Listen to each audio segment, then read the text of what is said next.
FTX went from being the third largest exchange in the world to being bankrupt in just a few days. How did FTX fall, thereby becoming the biggest crypto scam in history? Find out how the world's biggest crypto scam happened in this new video. Hello everyone, welcome to our channel. If you are new here, kindly hit the subscribe button and turn on the notification bell to get more videos like this. Let's get started without further ado. How did FTX start? Let's start at the beginning so we can understand the whole story. Sam Bankman-Fried, also known by his initials SBF, built a personal fortune that was valued at over $16 billion. The son of Stanford professors, he studied physics at the Massachusetts Institute of Technology. In his student days, he worked for the company Jane Street, dedicated for trading and financial markets. That place allowed him to learn about arbitrage, a business strategy that is based on taking advantage of the price differential of an asset that is traded in different markets. In his interest in arbitration, Sam Bankman-Fried created the firm Alameda Research in 2017, originally dedicated to investing in cryptocurrency arbitrations. It later became the investment arm of the FTX exchange. This company had daily trading volumes of over $14 million. In 2019, SBF founded FTX, a then small exchange compared to others in the industry. It began operations based in the United States. Later, he was mobilized to Hong Kong and finally to the Bahamas due to harsh local regulations. The rise of FTX. The growth of FTX was exponential. Despite the 2020 pandemic, the exchange continued to rise, opening FTX International and various subsidiaries around the world. In addition to this, FTX achieved large advertising agreements such as the FTX Arena, the stadium of the NBA team, and the Miami Heat, whose name was changed at the end of 2021. However, such growth seems to have dark secrets. Crypto Noticias explained that much of SBF's success was because it developed an intrinsic network of mega donations in lobbying in which both Democrats and Republicans were involved. By 2020, 1 year after starting operations, FTX launched its token, FTX token or FTT. The token allowed exchange users to receive benefits such as reduced trading fees. As described by the FTX portal, the exchange bought FTT using 33% of its profits resulting from the commissions generated by the platform. This made it possible to reduce the circulations of FTT in the market.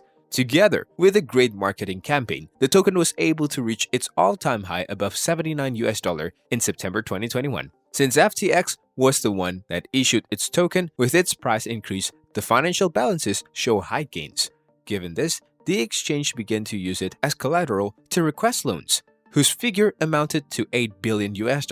In this case, from Alameda Research, whose total assets capital amounted to more than $14 billion. These situations lasted between 2020 and 2022.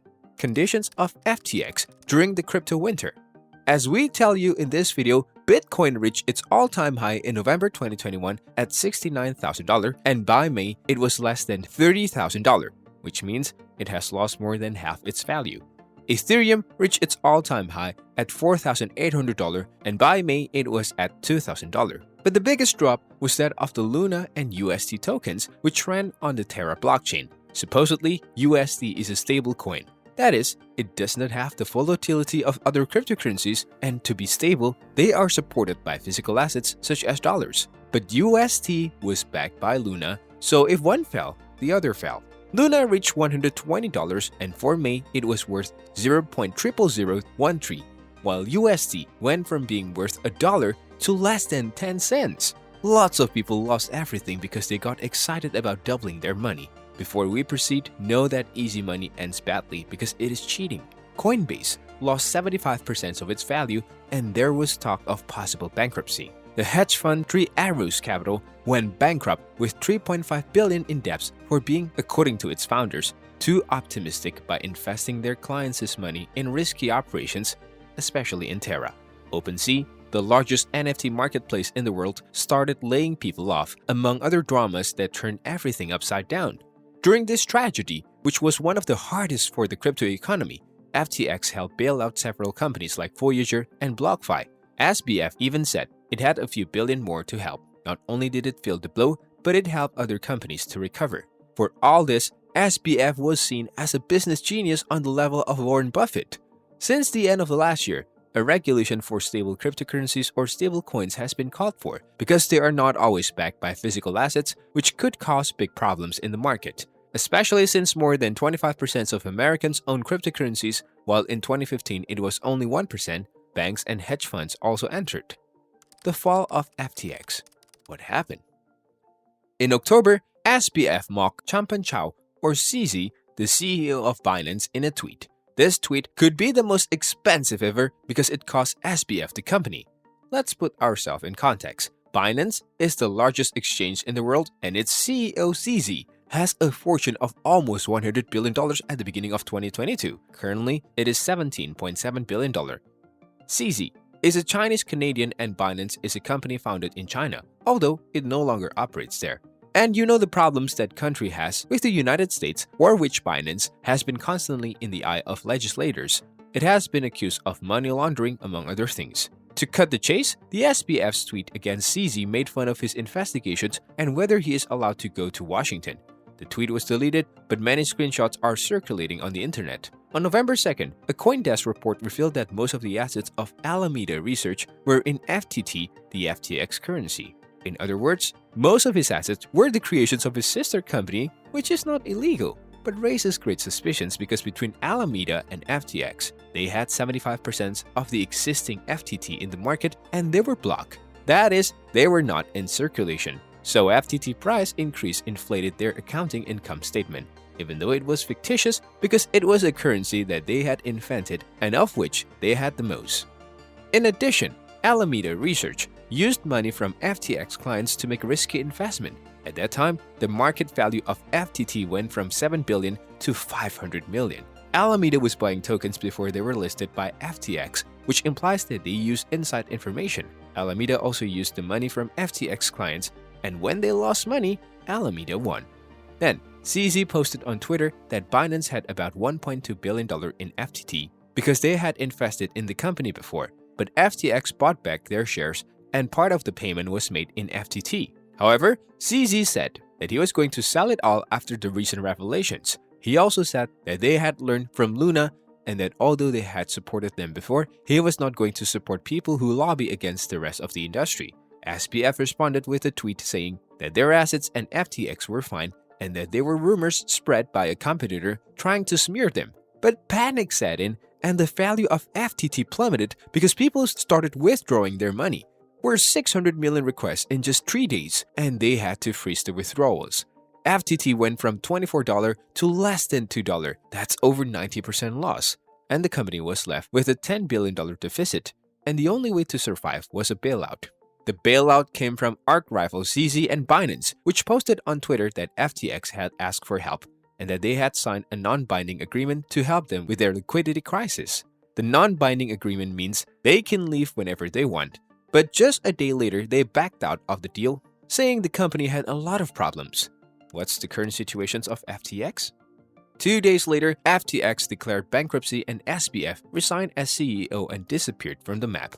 Just like that. The bankruptcy of FTX was not the end point of this story. After the news was released, given the magnitude that FTX meant for the cryptocurrency ecosystem, Fortune magazine compiled how many companies Sam Bankman-Fried and his FTX conglomerate were involved in before the bankruptcy. According to the registry, 77 companies, mostly dedicated to the cryptocurrency industry, have FTX as their main investors. And they reported that FTX received a hack in which $600 million was stolen, but it was too suspicious because later, a private jet left the Bahamas where SBF lives and headed for Argentina. With the declarations of bankruptcy, the FTX case passed to the courts of some countries where FTX subsidiaries operated, such as the United States, Cyprus, and the Bahamas. Bankman-Fried is expected to be questioned over his involvement in the loss of millions of dollars from exchange users. We will have to wait to see how the events of this story, which seems to be just beginning, continue. What can we learn from the FTX scam? Without a doubt, cryptocurrencies and digital money is the future. That is beyond any doubt. The United States is evaluating converting the dollar into digital as China has already done with the yuan before losing ground to crypto. But the death of Luna or FTX shows they are scam, and it does not mean that the cryptos are scams. But it does mean that the crypto market is full of scammers and you should be very careful. At FTX, SBF did an old investor trick. He created derivative assets that could multiply the initial investment by 20 times. From there, people must have been suspicious, as it happened with Luna. If it's too good to be true, if it offers you huge profits without doing anything, run away. Of course, hard times are coming for cryptocurrencies, but as we already told you in this video, it is the market regulating itself. Bubbles burst and pyramids collapse, creating a domino effect all around, but they are necessary for the market to regulate itself. Finally, FTX had gone from being one of the largest exchanges in the world to bankruptcy in just a few days, and SBF lost almost all of its fortune at the same time. But that is not the worst. Bankruptcy freezes the company's assets, with which many people are cheated and cannot withdraw their money. It is so far the biggest scam in the crypto world and one of the biggest in history. That's all for today's folks. Thank you for spending some time with us. If you found this video interesting, let us know what you guys think in the comment box. Make sure you hit the like button and the notification bell, and subscribe to our channel to get access to more interesting videos from us. While you are here, kindly click one of the 2 other videos you see on your screen. See you there.